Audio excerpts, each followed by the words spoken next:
Get your dark self out of this swimming pool before I physically remove you. Officer Daniels looms over Malcolm, hand resting on his firearm.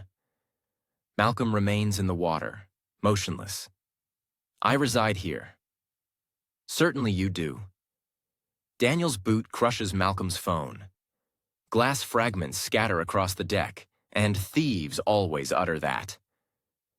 Officer Hayes seizes Malcolm's arm, yanking him from the pool.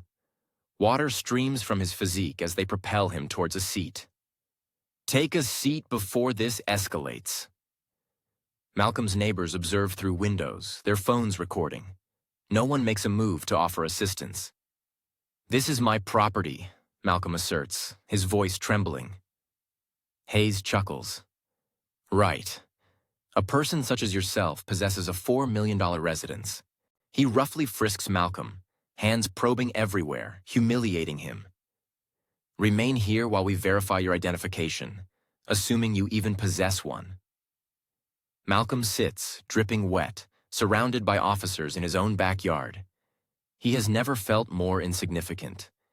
Have you ever experienced humiliation for merely existing? Continue watching. What unfolds next is astonishing. Distant siren wails from backup units. This situation is about to deteriorate. 20 minutes prior, Sharon Bennett stands at her kitchen window. Her coffee mug is suspended midway to her lips. A black man traverses the side gate of 1253 Lakeview Terrace. Swim trunks, a gold chain, moving as if he owns the premises. Sharon has resided in Hampton Ridge Estates for 12 years. She serves as the Homeowners Association president. She recognizes every face in this vicinity. She has never encountered him before. Her hand trembles as she retrieves her phone, dialing 911.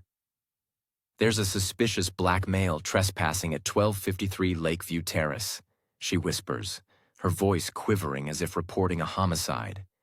He just entered the backyard. I believe he's breaking in. The dispatcher's voice crackles. He doesn't belong here. Ma'am, Daniel's voice is exhausted. It's his house. Sharon blinks. What?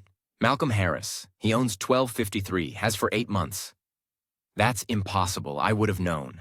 I would have. She stops. The realization clicks. The introduction she ignored. The HOA meeting she ran while scrolling her phone. He doesn't look like he belongs in this neighborhood, Sharon whispers. Ma'am, please step back from the vehicle. This is unacceptable. I'm calling the HOA board. I'm calling. Ma'am, step back. Sharon's mouth opens and closes. Then she turns and storms toward her house, already pulling out her phone. Daniels watches her go. We're done. Hayes says nothing. They drive away. Malcolm stands on his porch, phone pressed to his ear. Not the shattered one, but a backup he keeps in the house safe. I need body cam footage, he says quietly. Today's date, timestamp 4:52 p.m. Badge numbers 2853 and 4821, Southeast Precinct. The voice on the other end pauses. Malcolm, what happened? They happened. Pull everything. I want audio, video, dispatch calls, all of it. Are you okay? Malcolm's voice goes cold. I'm fine. They're not.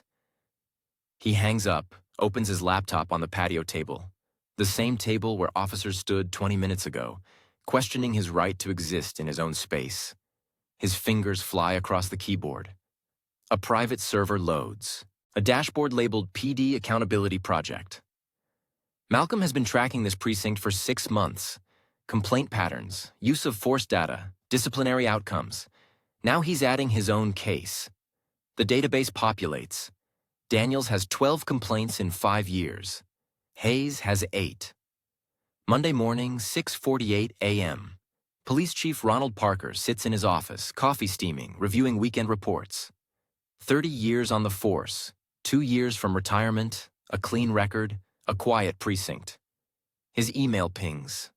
Subject: formal complaint plus request for meeting from Malcolm Harris, CEO, Sentinel AI Systems. Parker's coffee cup freezes halfway to his lips. He knows that name, knows it well. His department signed a $12 million contract renewal with Sentinel AI last quarter. Body cameras for every officer, cloud storage, AI-assisted evidence logging, state-of-the-art technology that made the mayor look good at press conferences. Parker clicks the email open. 3 attachments: legal complaint, witness statements, body camera request form. His stomach drops. Parker pulls the footage. Saturday, 4:52 p.m. Officers Daniels and Hayes. He presses play. The video starts clean. Officers approaching a property, responding to a call. Standard procedure. Then Daniels' boot comes down on the phone.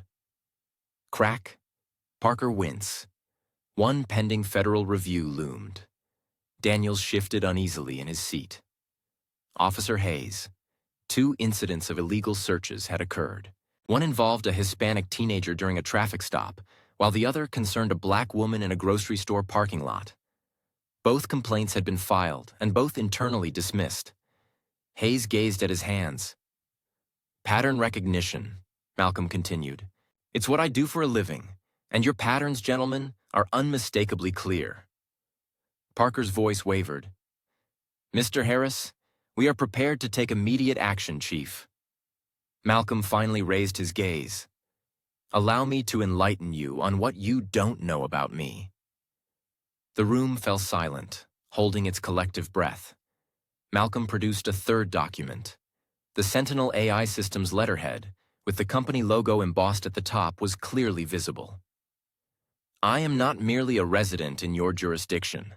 My company supplies body cameras to 43% of police departments nationwide. He slid the document across the table. Including yours, a $12 million contract renewed quarterly. The words landed like explosive devices. Parker's face paled. Daniels ceased breathing. Hayes closed his eyes. Your officers are currently utilizing my technology. Every traffic stop, every arrest, every interaction.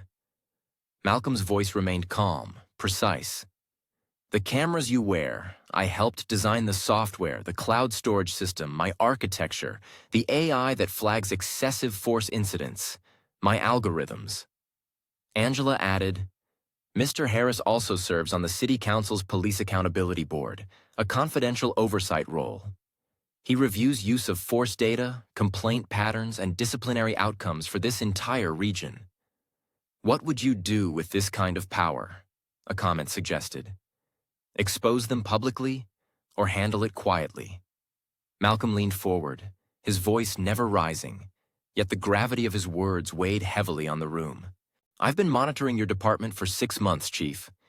Excessive force complaints are up 22% year over year. Racial profiling incidents have doubled. Officer-involved shootings have increased. And your internal affairs clears officers at a 94% rate. The statistics hung in the air, a stark accusation. Saturday was not a random event. It was data materializing into experience. Daniels finally spoke. Sir, if we had known who you were. Exactly, Malcolm interrupted him. If you had known, but you didn't. And therein lies the entire problem, doesn't it? He stood and walked to the window, looking out at the parking lot where patrol cars were neatly arranged, each equipped with his company's cameras. I could have identified myself on Saturday, pulled up my credentials on my phone. The phone Officer Daniels destroyed. I could have called the mayor, the city attorney, your superior. Had you both suspended before you finished your shift? He turned back. But I needed to observe something first. Observe what? Parker whispered.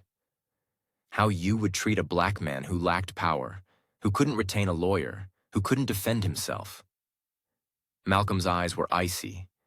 A man who didn't own a tech company, who didn't sit on oversight boards, who was merely black in the wrong neighborhood at the wrong time. He paused. Now I understand precisely how you operate, and I have the evidence. Silence enveloped the room. Here's what will transpire. Malcolm's voice dropped, quiet and definitive. Officers Daniels and Hayes will be suspended immediately, pending a full investigation. You will grant independent review of their personnel files, not internal affairs. independent. Every complaint, every incident report, every reprimand you concealed. And I will present this case to the Accountability Board next week. Public session. Cameras rolling. Press invited. Mr. Harris, Parker interjected, desperation evident in his voice. If you do that, you will jeopardize our contract. $12 million in funding. Gone. No, Chief. Malcolm's expression remained unchanged. You already jeopardized it. My company maintains a zero-tolerance policy for departments with unresolved bias patterns. I am recommending contract suspension until comprehensive reforms are implemented. Independent oversight, mandatory bias training, public complaint databases, genuine accountability. Parker's face crumpled. Training programs, equipment upgrades, officer safety. You will dismantle this entire department.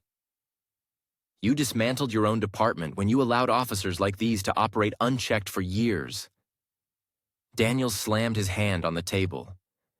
You're ruining our careers over a misunderstanding. The room froze.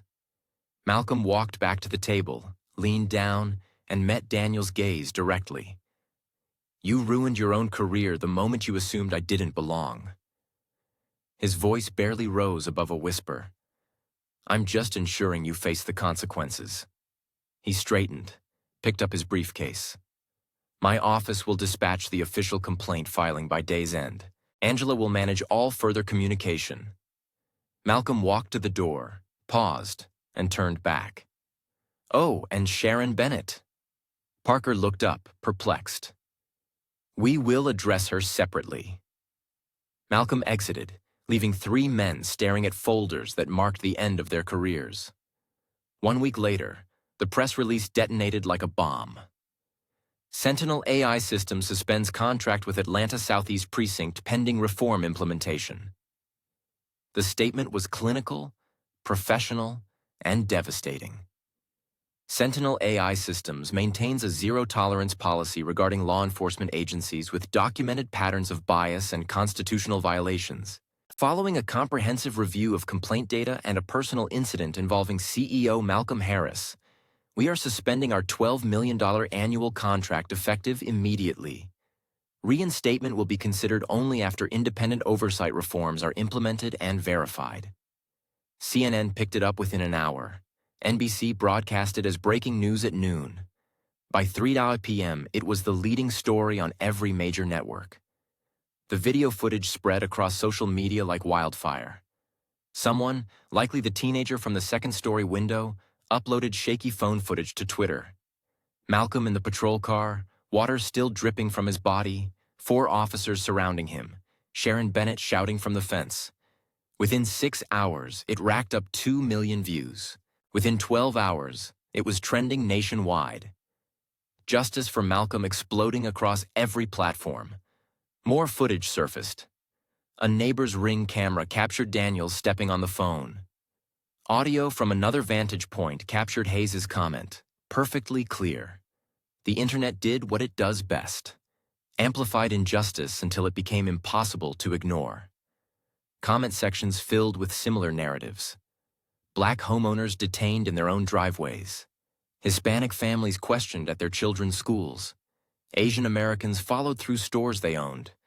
The pattern was ubiquitous once people began to scrutinize. Malcolm's story became a flashpoint, not because it was unique, but because this time the victim possessed the power to retaliate, and everyone was watching to see the outcome. The city council convened an emergency session on Thursday night. The chambers were packed beyond capacity, media cameras lining every wall. An overflow crowd watched on screens in the lobby. Malcolm testified. He approached the podium in a gray suit. No notes, no dramatics, just data. 6 months ago, I began tracking use of force complaints in this precinct. A 22% increase year over year. Racial profiling incidents doubled. Disciplinary action taken in less than 6% of cases. He clicked a remote. A presentation loaded onto the large screen behind him. Charts, graphs, numbers that were incontrovertible. Saturday, I became part of that data. I experienced what dozens of residents in this community regularly encounter. Assumption of guilt based on skin color, detention without cause, violation of constitutional rights. He played the body cam footage. The room watched in silence. When Hayes's comment echoed through the speakers, audible gasps rippled through the audience. When Daniel stepped on the phone, someone shouted, "That's assault!" When Malcolm requested badge numbers and Hayes laughed in his face, the crowd erupted. Malcolm waited for silence. "This isn't about me. I had resources, a lawyer, a platform. But what about the others? The ones who cannot fight back, who cannot afford attorneys, who don't own companies that can leverage contract suspension as accountability?" He paused, allowing the question to resonate. They suffer in silence, and the system protects the officers who harm them. The room erupted in applause. Council members shifted uncomfortably. Chief Parker sat in the back row, head bowed. Malcolm's testimony lasted 18 minutes. When he finished, 3 council members requested copies of his data. 2 called for an immediate independent investigation. 1, a veteran council member who had been protective of the police for 20 years, stood and quietly stated, "This needs to change now." The Southeast Justice Defense Fund, discreetly financed by Malcolm for 3 years, filed a federal lawsuit 48 hours later.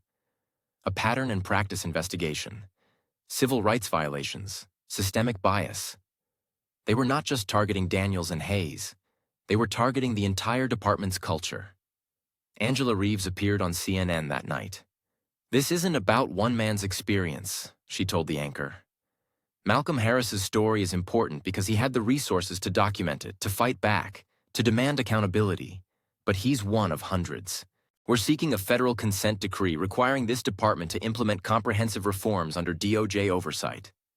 The interviewer leaned forward. "What kind of reforms?" "Independent complaint review, public databases tracking officer conduct, mandatory bias training with accountability metrics, body camera footage automatically uploaded to independent servers not controlled by the department, and officer decertification for egregious violations." Would that be enough? Angela's expression hardened. "It's a start." Inside the precinct, the walls were crumbling. Officers gathered in the break room, voices rising. A petition circulated demanding Daniels and Hayes be fired immediately. Younger officers signed without hesitation. Veterans hesitated, then signed anyway. The union split down the middle. The old guard defended their guys. Discussions revolved around due process and the belief that officers were under attack. Newer members vehemently pushed back. "We cannot defend this," Officer Rios stated to the union representative during a heated exchange. "I was present. I witnessed their actions. They profiled him. Period. It was a subjective call. It was racism, and if we shield them, we become complicit." The union president stormed out, and 2 board members resigned that evening. Chief Parker faced a no-confidence vote from the city council, which narrowly failed by 1 vote. He barely survived, but everyone understood his tenure was effectively over. His retirement announcement came 3 days later, effective in 30 days, citing health reasons. The press release failed to convince anyone. Sharon Bennett's reckoning arrived like a freight train. Someone leaked her 911 call to local news outlets, and the audio played repeatedly. "Suspicious blackmail. He doesn't belong here. High-value neighborhood." Social media relentlessly attacked her. Her public Facebook page, filled with live, laugh, love posts and wine memes, was inundated with negative comments. Her real estate boutique business lost 6 clients within 2 days. The HOA convened an emergency meeting. Sharon was not invited. Residents presented a petition with 32 signatures demanding her resignation as president. Some signatories were neighbors who had watched from their windows on Saturday, recorded on their phones, and did nothing to help. Guilt made people vicious. Sharon recorded an apology video, posted to Facebook, tears streaming and voice trembling. "I made a terrible mistake. I acted out of fear, not racism. I'm not a racist. I have black friends. I panicked. I'm sorry. I'm so sorry." The comments were merciless. Having black friends is not a defense. You saw a black man and called 911. That's racism. Your apology means nothing. Resign. Sharon deleted the video after 2 hours, then deleted her Facebook account. By the week's end, her house was on the market. Malcolm never commented publicly about her. He didn't need to. The community handled it for him. However, Malcolm did not remain silent. He escalated his efforts. A press conference was held at his company headquarters, attended by dozens of reporters and a plethora of cameras. Today, Sentinel AI Systems announces the TruthCam initiative. We are providing free body cameras and bias detection software to 50 small police departments nationwide, conditional on 3 requirements: mandatory quarterly audits, public complaint databases, and independent oversight boards. Reporters shouted questions. Mr. Harris, is this about revenge? No, it's about preventing what happened to me from happening to others. Will you reinstate the Atlanta contract when they implement real reforms? Not before. What reforms specifically? Malcolm methodically listed them. Independent complaint review officers, with individuals who have sustained bias complaints removed from patrol. A public database tracking disciplinary actions. Community oversight with subpoena power and automatic contract termination if reform metrics are not met. That sounds expensive. Justice usually is. Malcolm also announced a $5 million legal defense fund specifically for victims of racial profiling who cannot afford legal representation. Applications poured in within hours. There were 86 cases in the first week alone. 3 resulted in immediate officer terminations in other jurisdictions. 5 led to policy changes. Dozens more were under investigation. The ripple effect was palpable. Officers nationwide knew they were being observed, not just by body cameras, but by systems designed to detect patterns they had concealed for years. Behavior shifted slowly, not everywhere, but significantly enough to be noticed. Behind the scenes, Malcolm met with Mayor Gloria Williams. The private conversation took place in her office late in the evening without press. "You could have devastated us," the mayor said quietly. She was 52, reform-minded and pragmatic. She had won election on a platform of police accountability, but had faced union resistance at every turn. Why the reform path instead of scorched earth? Malcolm considered the question. Because burning it down doesn't fix the system. It merely clears the debris. I desire structural change. That takes years. I have time. The union will obstruct you at every step. Let them. I possess data, resources, public support, and each time they resist accountability, they validate its necessity. Gloria leaned back, studying him. What do you want from me? Publicly support the federal consent decree. Champion the reforms. Make this your legacy.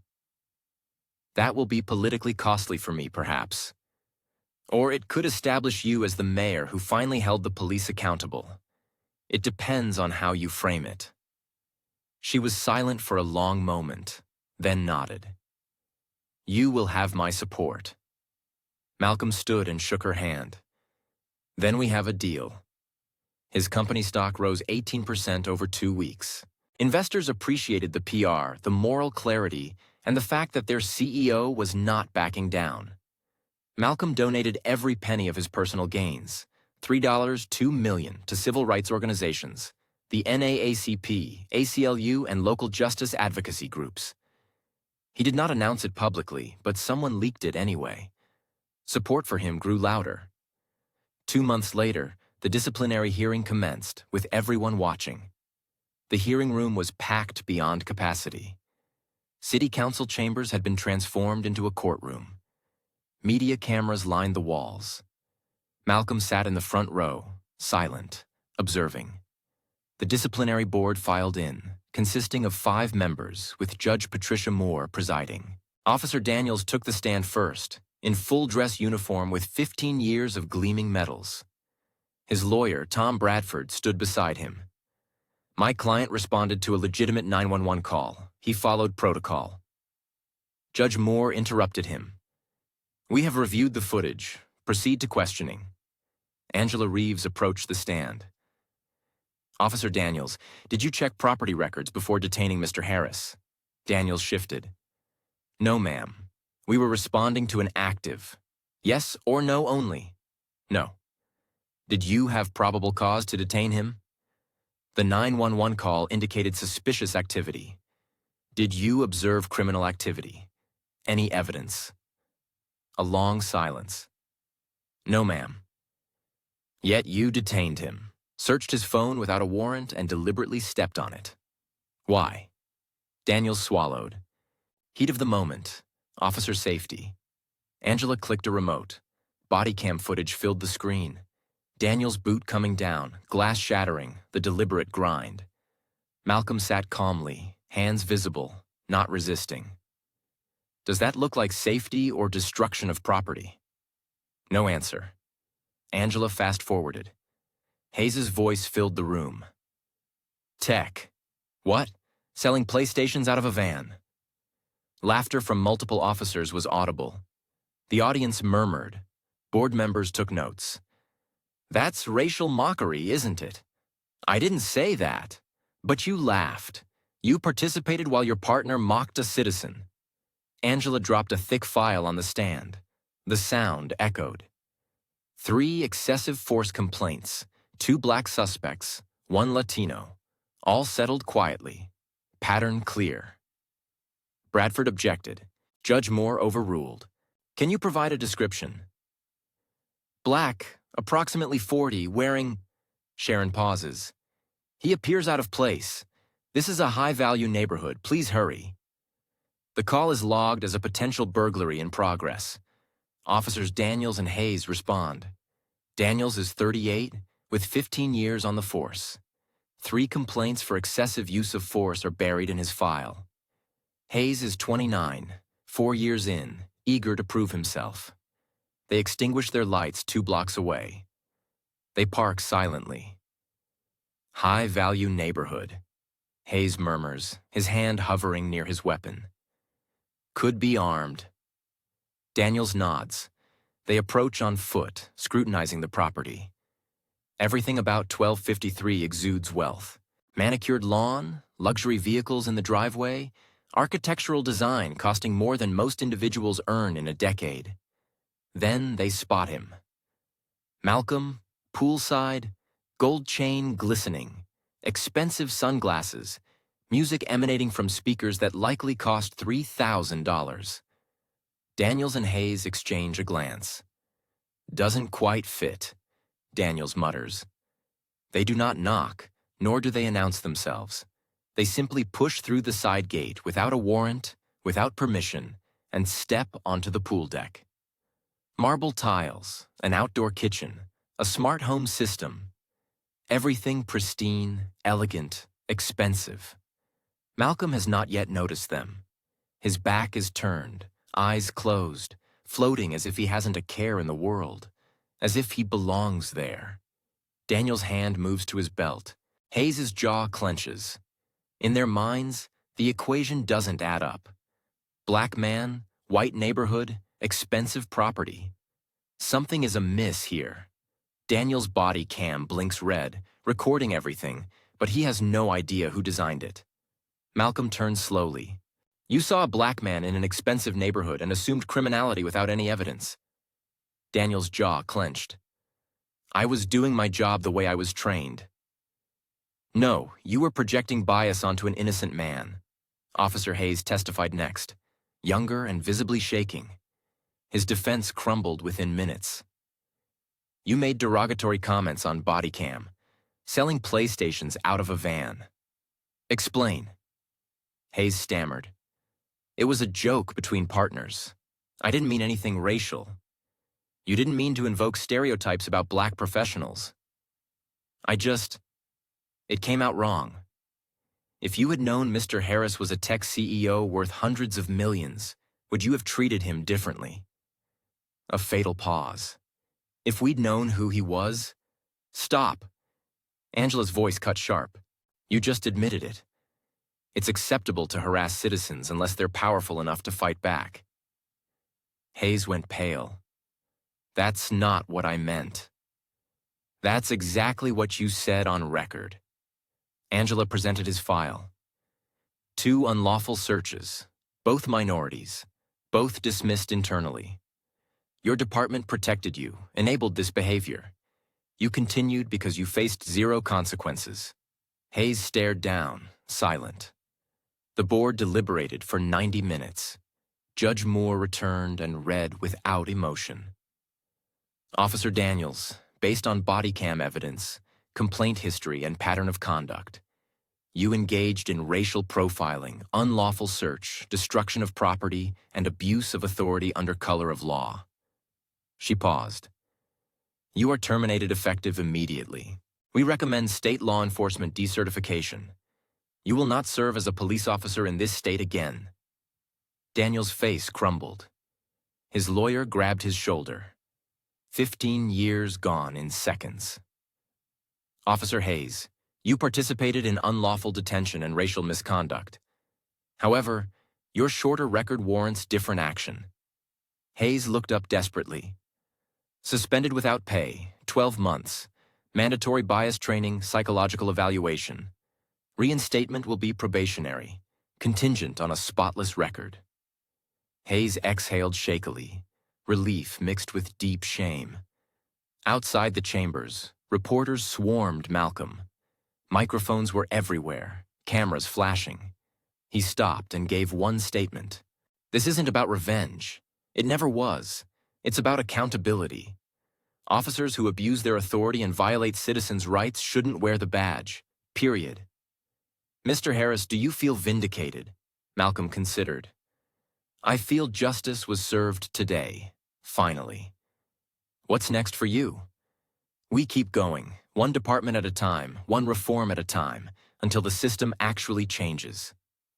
He turned and walked away with Angela beside him, cameras still flashing, questions still shouting into the air. Malcolm did not look back. He didn't need to. The message was sent. Officers everywhere were watching. The system just proved it could hold its own accountable. For the first time in a long time, consequences were real. 6 months passed, and the entire landscape began shifting. 6 months after the hearing, the ripple effects spread like wildfire. The Atlanta Southeast Precinct implemented mandatory quarterly bias audits, Malcolm's oversight board design. Every use of force incident was reviewed by independent civilians. Complaint data was made public. Officers knew they were being watched now. 12 additional police departments across the nation are adopting Sentinel AI's TruthCam initiative, which offers complimentary body cameras equipped with AI-assisted bias detection. This innovative software identifies discriminatory language in real time, triggering red alerts for racial slurs, stereotypes, and patterns of excessive force. 3 departments have already discharged officers based on evidence captured by this technology. The reliability of the technology is undeniable. It makes hidden patterns impossible to conceal. The Southeast Justice Defense Fund, sponsored by Malcolm's Quiet Investment, has taken on 86 new cases within a 6-month period. 3 of these cases led to officer terminations. 5 resulted in department-wide policy changes, and dozens more are currently under active investigation. Victims who previously lacked the means for legal representation now have access to it, and stories that might have been suppressed are now being brought to light. Examples include a Black teacher unlawfully detained in her own classroom, a Latino business owner handcuffed outside his establishment, and an Asian doctor questioned in the hospital where he works. The accumulation of these cases reveals an undeniable pattern. Malcolm personally funds each case, consistently refusing public credit, opting instead to write checks and observe the slow but steady shift of the system towards accountability. National dialogues are evolving. Law enforcement conferences now feature panels dedicated to accountability technology and bias recognition training, topics that just 5 years prior would have been dismissed as anti-police rhetoric but are now mandatory sessions. Malcolm receives numerous invitations to speak at such events, but declines every single one, sending Angela in his stead. He prefers to operate behind the scenes, believing that true change occurs through contracts, policies, and discreet meetings with mayors and police chiefs. A modest triumph has emerged from Georgia's state legislature. a new bill mandating that all law enforcement agencies maintain publicly accessible complaint databases, updated monthly. This ensures that no reports can be suppressed or dismissed internally without transparency. Activist groups have dubbed this the Harris Rule, though Malcolm never publicly comments on it. However, the situation is not without its challenges. Opposition is both real and intense. Police unions vehemently resist these reforms at every turn, labeling them anti-cop witch hunts, threatening strikes, and filing lawsuits to challenge the authority of oversight boards. Some departments completely reject contracts with Sentinel AI, branding the company as hostile to law enforcement and opting instead for competitors offering less stringent accountability standards. Malcolm remains unfazed. When incidents inevitably occur within these departments, as they frequently do, the public backlash is severe. Competitors lose credibility, and cities find themselves struggling to justify their decision to choose less expensive cameras over genuine accountability. The market self-corrects, but the ripple effect is undeniable. Officers nationwide are aware that they are being monitored, not merely by body cameras, but by systems specifically designed to expose patterns that have remained hidden for decades. Behavior is slowly changing, though not universally or completely, yet enough to be noticeable. Traffic stops are becoming more professional, with fewer instances of officers reaching for weapons during routine violations, an increase in courtesy, and a reduction in assumptions of guilt. Data supports these observations. Incidents involving the use of force decreased by 11% in departments utilizing truth cams. Racial profiling complaints dropped by 18%, and officer misconduct cases saw a 23% reduction. While these percentages may seem small, they represent real individuals, real lives, and real moments where someone avoids humiliation, injury, or becoming another viral video. Malcolm's company stock has risen by 18% over 6 months. Investors appreciate the moral clarity, market dominance, and the integrity of a CEO who stood by his principles and achieved success. Malcolm has donated his entire personal gain of $2 million to civil rights organizations such as the NAACP, ACLU, Southern Poverty Law Center, and various local justice advocacy groups. Although he did not announce this, the information was leaked, leading to even greater public support. But what about Malcolm himself? Has anything truly changed for him? 1 year later, on a Saturday afternoon, Malcolm is floating in the same pool, on the same lounger, with the same bourbon, perspiring in the afternoon heat. Soft jazz emanates from the outdoor speakers. With AirPods in and eyes closed, the sun warms his face. This time, no shadows fall upon him. He reflects quietly, allowing memories to wash over him like the water lapping at the pool's edge. A year ago, I was forcibly removed from this very spot, humiliated, detained, treated like a criminal in my own home. Today, 2 officers are gone. A system is gradually bending towards accountability. Hundreds of people now have legal support they lacked before. Yet I am still the same man, still black, still judged by some who perceive only skin color. The difference now is that the system has consequences. Officers hesitate. Departments implement reforms. People have recourse. It's not perfect, but it is progress. A voice from across the fence calls out, "Hey, Malcolm, pool party next weekend." Malcolm opens his eyes and sits up. His new neighbor, Carlos Rivera, a Latino man in his mid-30s with 2 young children, waves from his backyard. They moved in 3 months ago, bringing a different family dynamic and energy. Sharon Bennett's house sold quickly, and the new owners are friendly, attending HOA meetings and exchanging greetings. Malcolm waves back, saying, "I'll bring the grill." Carlos grins. "Perfect. Maria's making her famous tamales." The children squeal with excitement. Malcolm smiles. A genuine smile. This is how the neighborhood should have always been. People seeing people, not as threats or stereotypes, but simply as neighbors. The patio door slides open, and Simone Harris, Malcolm's wife of 16 years, steps out. Elegant and a corporate attorney with her own impressive career, she has been his anchor throughout this ordeal, providing quiet strength when anger might have been easier. "You okay out here?" she asks, sitting on the lounge chair beside him. Malcolm nods. Better than okay. Thinking about everything. Yeah. She reaches over and takes his hand. "You gave a lot of people hope, you know." Malcolm considers this. "I gave them a blueprint. Hope is what they do with it." "Still, you could have walked away, accepted the apology, and moved on. Most people would." "Most people don't have the resources I have, the platform, the power." He squeezes her hand. "If I didn't use it, what's the point of having it?" Simone smiles, kissing his forehead. "That's why I married you." They sit in comfortable silence, the kind shared by partners who have weathered years of storms together. Malcolm contemplates the officers. Daniels, whose career ended in that hearing room, and Hayes, currently undergoing bias training, his future uncertain. He finds no satisfaction in their downfall, no triumph in their pain. Only the quiet understanding that accountability matters, that consequences alter behavior, and that systems improve only when those in power refuse to remain silent. The sun dips lower, casting a golden glow over the neighborhood. Children play in yards, families gather for weekend barbecues, and a dog barks in the distance. Life continues, normal and peaceful. Malcolm gazes at his home, at the pool that once served as a battleground, at the deck where officers surrounded him. Now it is simply his space again, reclaimed and at peace. Yet he is not naive. This is not a fairy tale ending. Racism has not vanished, and bias has not disappeared. The work is ongoing.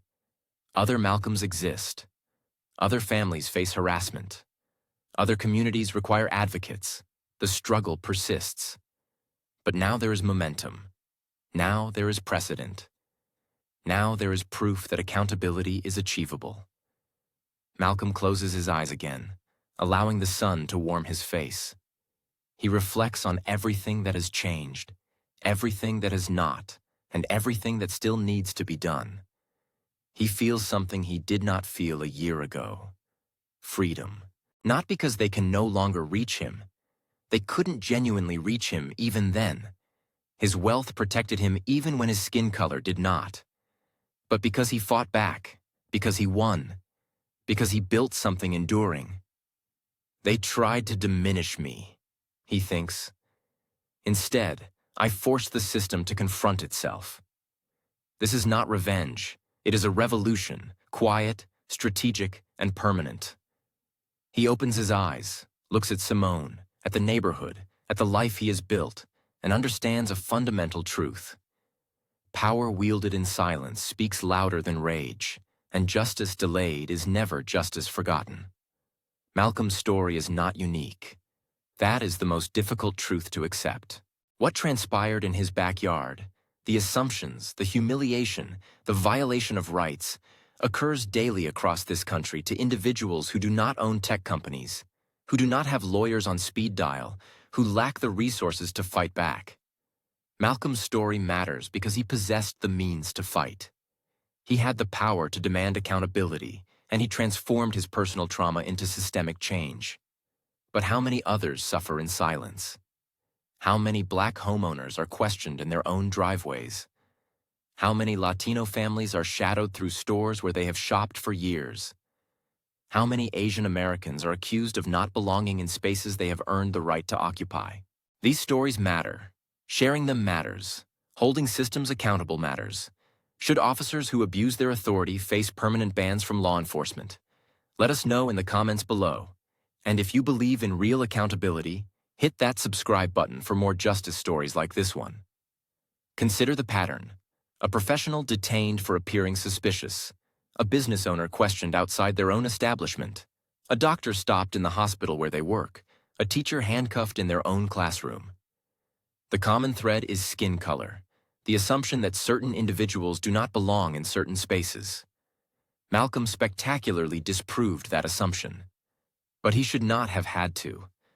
No one should have to prove their belonging in their own home. No one should require millions of dollars and a tech empire to be treated with basic human dignity. No one should need power to receive justice. That is the true essence of this story. Not one man's victory, but the system's failure and the arduous ongoing work of rectifying it. Malcolm remains active, continuously funding legal defense cases, implementing reforms, and holding departments accountable via contract leverage. The hearing didn't conclude the struggle. It merely transitioned into a new stage. If this narrative resonated with you, show your support by hitting the like button if you'd respond with the same resilience as Malcolm. Share your personal experiences in the comments. Have you or someone you know ever faced profiling or unfair treatment? Your experience holds significance. Subscribe and enable notifications to ensure you don't miss these accounts of justice. We are committed to exposing injustice and championing accountability every week. Please share this video. Someone out there needs to see it. Someone needs to realize they're not isolated. Someone needs to grasp that resistance is achievable. Malcolm Harris transformed his most challenging day into a widespread movement. What will you create from yours? Justice extends beyond a single triumph. It encompasses every subsequent battle. Catch you in the next story. Water drips from his shoulders. Two officers stand on his deck as if they own it. Can I assist you, officers? His tone remains measured, courteous. Years of practice. We received a call regarding a trespasser. Daniel steps closer. Is this your residence? It is, Hayes snorts. Prove it. Malcolm gestures towards the patio door. My wallet is inside, I can... You remain right there. Daniels obstructs his path, hand resting on his belt. Hayes, check the door. Hayes attempts the handle. Locked. Smart lock system. Fingerprint access. He peers through the glass, observing African art on the walls, family photographs on the mantel, a framed Stanford diploma in computer science. He disregards all of it walking back. Cannot confirm anything. Malcolm's voice remains calm, deadly calm. I can unlock it, or I can contact my lawyer.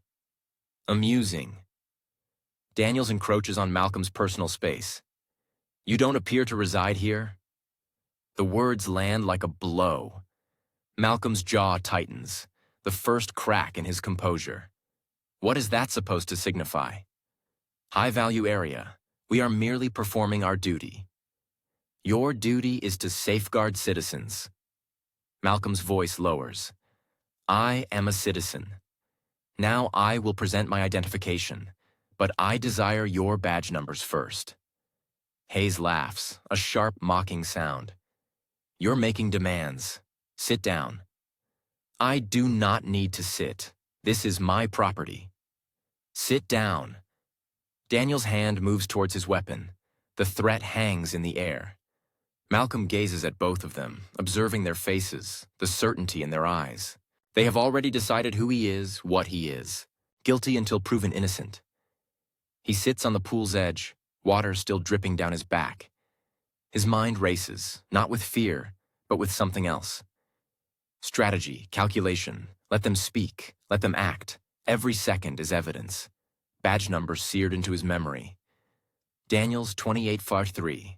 Hayes 4821. His shattered phone lies between them. Screen fractured, but the damage is done. They have no comprehension of what they have just initiated. Hayes radios for backup. Subject uncooperative. Possible trespassing. Send another unit. Another fabrication. Malcolm has not resisted anything. But the officers are unconcerned with truth. They are concerned with control. 2 additional patrol cars appear at the gate. Sirens off, lights flashing a cold blue. Stand up. Daniel's voice slices through the afternoon air. Hands where I can see them. Malcolm rises slowly from the pool's edge. Water pools at his feet. Arms out. I am wearing swim trunks. There's nowhere to conceal anything. Arms out. Malcolm extends his arms. Daniels frisks him. Rough hands move over his shoulders, down his sides, checking swim trunks that possess no pockets. Unnecessary, invasive, Humiliating. Malcolm closes his eyes, breathing through the ordeal. Hayes keys his radio. Dispatch. Subject is uncooperative and refusing to provide identification. Malcolm's eyes snap open. That is a falsehood. I have not refused anything. Hayes ignores him, requesting backup at 1253 Lakeview Terrace. Possible burglary suspect. The words distort reality. Malcolm's skin burns, but he forces himself to remain still. Every second, every word. It is all evidence. Officers. Oh, thank heaven you are here. Sharon Bennett materializes at the fence line, iPhone raised, recording. Her face flushes with vindication. Malcolm's stomach plummets. Sharon. His voice remains level. You summoned them. She blinks, recognition flickering across her face before she suppresses it. I have never seen you before in my life. I am your neighbor, 1253, Malcolm Harris. We met at the HOA meeting last month. I introduced myself. Sharon's lips narrow into a thin line. Well, one cannot be excessively cautious these days. This is a secure neighborhood. We uphold standards. Standards. The word hangs there, ugly and conspicuous. I reside here, Malcolm states slowly, as if explaining to a child. I own this house. That is what they all claim. Sharon crosses her arms, phone still recording. Officers, I desire this on record. He has been here previously, lurking around. I have always suspected something was amiss. Another falsehood. Malcolm has resided here for 8 months, keeps to himself, works from home, minds his own business. But Sharon is rewriting history in real time, and the officers are believing every word. 2 more patrol cars pull up. No sirens, but lights flashing. Officers, Lennon and Rio, exit their vehicles, hands near their weapons. 4 officers now for 1 man in swim trunks. Malcolm is surrounded in his own backyard. Neighbors gather at windows, at fences. Phones out, recording, whispering. No one helps. Sir, we are detaining you until we verify ownership. Daniels steps closer. Do not make this more difficult than necessary. Detaining me. Malcolm's voice rises for the first time. On what grounds? Suspicion of criminal trespass. This is my property. You possess no warrant, no probable cause. Hayes smirks. We have a credible witness report. That is all we require. Malcolm gazes at Sharon. She lifts her chin, defiant. He gazes at the 4 officers encircling him as if he is dangerous. He gazes at his shattered phone on the marble deck, and something within him grows cold, calculating. They do not know. None of them know. I could terminate this with 1 call, 1 name, but I need to observe the extent of their actions. Let them deepen their own graves. Badge numbers memorized, faces imprinted. Body cams recording every word, every action, every violation of his constitutional rights. Malcolm is building a case brick by brick. They believe they are in control. They are not. Malcolm's watch buzzes. City Council office flashes across the screen, but he silences it immediately. Daniels picks up Malcolm's shattered phone. The screen is cracked, but still partially functional. He swipes through it.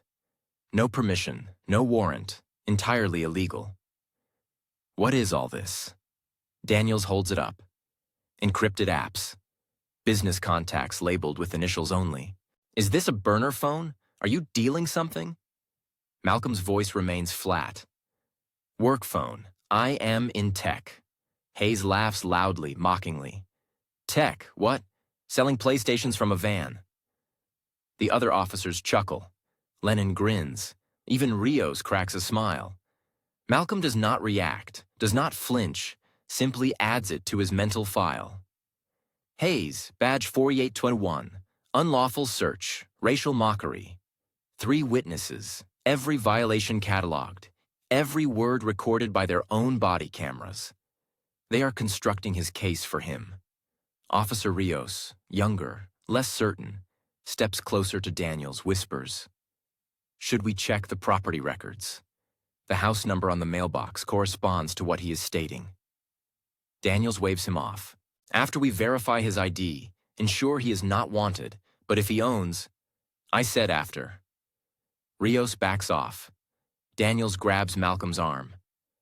You are coming with us until we resolve this. They escort Malcolm to the patrol car, not arrested, not cuffed, but contained, controlled, humiliated. Malcolm sits in the back seat. The door closes, locked from the outside. Through the window, he observes neighbors gathering. Mrs. Patterson from 2 doors down. The Jenkins family. A teenager films from a second-story window, phone pressed against the glass. Everyone is watching. No one is helping. Malcolm folds his hands in his lap, his pulse now steady, calm. His mind races, not with panic, but with strategy. Let the body cam footage roll. Let them talk. Every second adds up. Every action becomes evidence. The officers believe they're investigating a crime. In reality, they're committing one. 5 minutes pass. Hayes walks back to the car with a tablet, his face buried in the screen. He stops mid-step, his face draining of color. He rushes to Daniels, whispering urgently. Daniels snatches the tablet, scrolls, reads. His smirk vanishes. Owner Malcolm T. Harris, purchase price $4.2 million, occupation, CEO Sentinel AI Systems. Daniels' hands shake. Sentinel AI, that's our body cams. Oh God, no. His department just signed a $12 million contract renewal last quarter. The mayor praised the partnership at a press conference, and now they've detained the CEO on his own property without cause. Hayes' voice cracks. What do we do? Daniel swallows hard. We apologize fast, but it's too late. The scene is already set. The damage is done. 4